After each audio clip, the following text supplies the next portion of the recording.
Lok Sabha seat के लिए 2-3 नाम और चल रहे थे। फाइनली आपको टिकट मिली। वर्तमान में क्या कोई मतभेद हो रही है पार्टी में?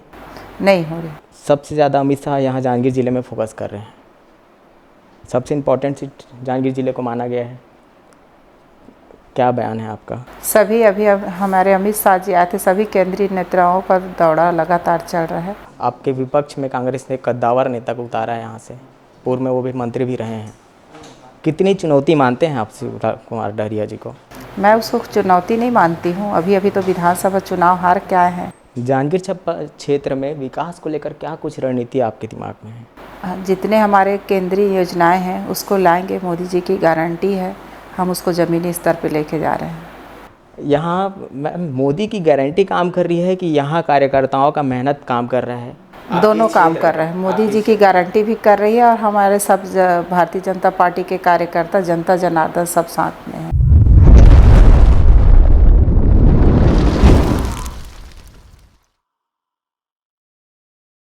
लोकसभा चुनाव सामने हैं, ऐसे हम छत्तीसगढ़ के अलग अलग क्षेत्रों में जा रहे हैं, मंत्रियों से मिला रहे हैं, विधायकों से मिला रहे हैं।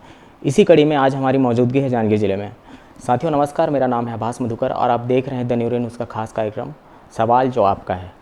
आज के कार्यक्रम में हमारे मेहमान हैं जांजगीर चांपा लोकसभा सीट से भाजपा प्रत्याशी कमलेश जांगड़े जी। मैम बहुत बहुत स्वागत है आपका।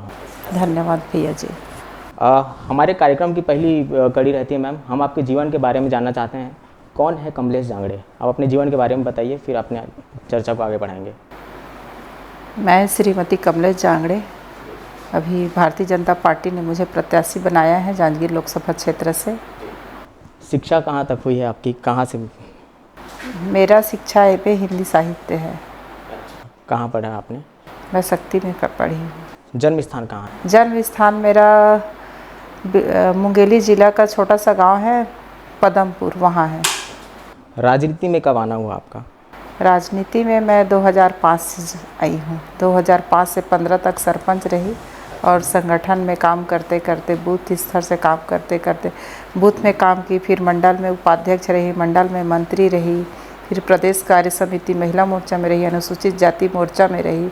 उसके बाद मैं जांजगीर चांपा जिला में उपाध्यक्ष रही, फिर महिला मोर्चा का जिला अध्यक्ष अभी वर्तमान में रही हूँ और सरगुजा जिला की प्रभारी रही। बूथ सशक्तिकरण में मैं मोदी जी के कार्यक्रम में भोपाल भी गई थी। उसके बाद मुझे जांजगीर ही मिला था विस्तारक के रूप में, तो मैं अपने मंडल में ही रह के 10 दिन पूरा समय बिताई थी, संगठन में काम की पूरा।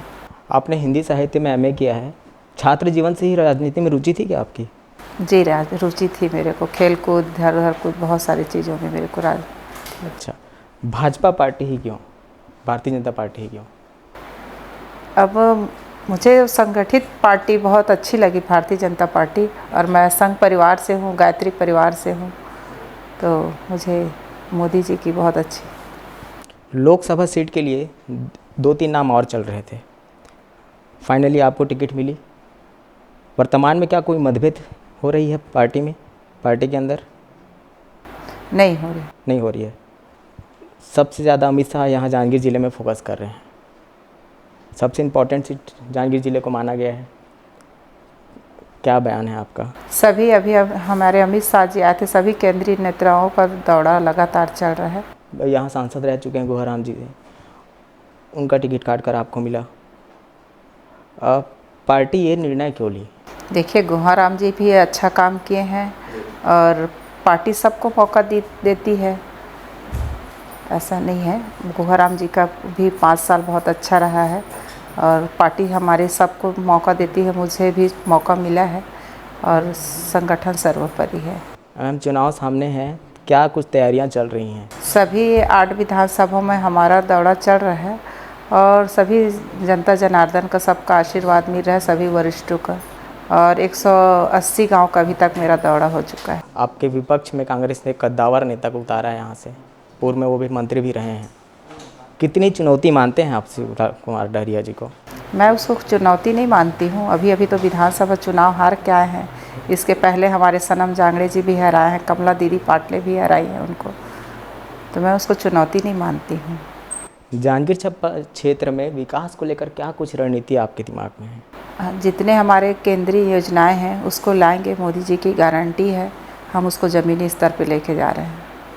आप जब प्रचार करने अभी जा रही हैं, लोगों की मुख्य मांगे क्या हैं अपने क्षेत्र में? जनता की तो कोई मांग नहीं है, मोदी जी की गारंटी से सब खुश हैं। अच्छा, मोदी जी की गारंटी से सब खुश है। मैम, अगर मोदी जी की गारंटी से सब खुश हैं तो यहाँ पूरे 11 विधानसभा क्षेत्र में कांग्रेस बैठी है, ऐसा क्यों हो रहा है? क्योंकि अभी हमने हाल ही में बृजमोहन अग्रवाल जी का इंटरव्यू लिया इसी कार्यक्रम में। उन्होंने कहा कि छत्तीसगढ़ में सबसे ज़्यादा अपन को दिमाग लगाना है तो जांजगीर ज़िले में लगाना है। कर्जा माफ़ी था यहाँ पे और बसपा का थोड़ा सा कम प्रदर्शन था, इसलिए ऐसा हुआ है। अब ये हमारा कार्यक्रम तो रैपिड फायर की तरह चल रहा है क्योंकि बेसिकली बहुत लंबा जवाब होता है, मैम आप शॉर्ट में दे रही हैं। चल ठीक है। शिक्षा व्यवस्था को लेकर जांजगीर ज़िले में हमेशा से सवाल खड़ा हुआ है, क्या कुछ उसके सुधार के लिए रणनीति आप बनाएंगी? कहीं पे कुछ रहेगा उसको सुधार करेंगे अपन। कांग्रेस ने बाहरी चेहरों को यहाँ उतारा है, डहरिया जी भी बाहर से हैं, उसी तरह बिलासपुर में आप यादव जी को लेके आए हैं जो कि भिलाई में थे। ये रणनीति कांग्रेस की कैसी है? क्या उनको स्थानीय चेहरा नहीं मिल रहा है अपने क्षेत्र में? आप क्या समझते हैं इस चीज़ को? उनकी रणनीति क्या है? यहाँ तो कई कद्दावर नेता थे, उनको छोड़ के बाहरी चेहरों को लाया गया।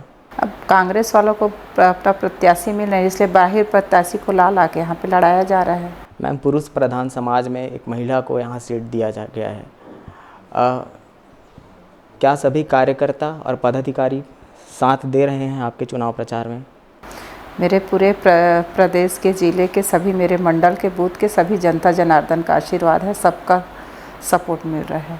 अच्छा, आपको क्या लगता है छत्तीसगढ़ में कितनी सीटें आएंगी? 11 की 11 लोकसभा सीटें आएंगी हमारी।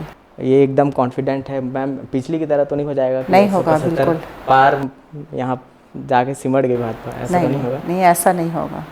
11 की 11 हमारे लोग सीट यहाँ से जीत के जाएगी। यहाँ मैम मोदी की गारंटी काम कर रही है कि यहाँ कार्यकर्ताओं का मेहनत काम कर रहा है?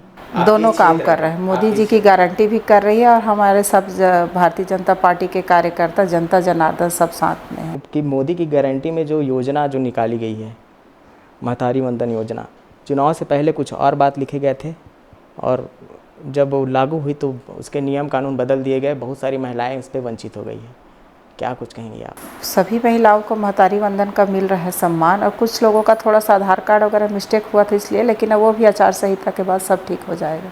और बहरहाल उसके भी एक नियम है। अब सवाल तो बहुत जल्दी कंप्लीट हो गया, अब कार्यक्रम की समाप्ति की ओर है। आपके घर में राजनीति में और कौन है? देखिए, मेरे बाबूजी समाज सेवक थे, आबकारी विभाग में थे और समाज के लिए अच्छा काम किए वो। हमने कहीं पढ़ा, आपका डाटा निकाल रहे थे, तो आप भी समाज सेवी के रूप में हैं? जी, मैं सतनामी समाज की महिला मोर्चा की अध्यक्ष भी हूँ। राहुल गांधी जी को आप प्रधानमंत्री के रूप में देखेंगी? राहुल गांधी को कैसे देखें? हमारे तो प्रधानमंत्री मोदी जी हैं ना। ठीक है, अगर वो बन जाते हैं राहुल गांधी, इसकी गणना अपन कैसे बनेंगे? हमारे मोदी जी ही आएंगे। पॉसिबल ही नहीं है। मोदी जी ही आएंगे हमारे देश के कार्यशैली प्रधानमंत्री, तो मोदी जी ही रहेंगे। मोदी जी की कार्यशैली को आपको एक्सप्लेन करना है, आप बताइए उनकी कार्यशैली कैसी है? मोदी जी देश के लिए 18 घंटा काम करते हैं और सबका साथ सबका विकास लेके चलते हैं। वो होली दीपावली भी अब वहाँ सेना के साथ में मनाते हैं। हम सब मोदी जी के ही सिपाही हैं। ठीक, मैं अपने क्षेत्रवासियों को कोई संदेश देना चाहती हूँ हमारे माध्यम से? मेरे जांजगीर लोकसभा क्षेत्र के सभी क्षेत्रवासियों के मेरे ऊपर आशीर्वाद है, जनता जनार्दन का आशीर्वाद है और मैं सबका साथ सबका विकास लेके चलती हूँ और अपने सभी केंद्रीय नेतृत्व, प्रदेश नेतृत्व, ज़िले के मेरे मंडल के सभी को मैं बहुत बहुत धन्यवाद देती हूँ कि सबका साथ सबका सपोर्ट मुझे मिल रहा है। ठीक, हमारे साथ मौजूद थी जांजगीर चांपा लोकसभा सीट से भाजपा प्रत्याशी कमलेश जांगड़े जी। इनका कहना है कि 11 की 11 सीटें छत्तीसगढ़ में इस बार आने वाली हैं। अपने कामकाज के बारे में भी इन्होंने बताया, बहुत सारी विषयों पर चर्चा हुआ। बहरहाल इस खास कार्यक्रम में इतना ही। अगली बार और किसी दिग्गज नेता से आपको मिलवाएंगे, तब तक के लिए नमस्कार।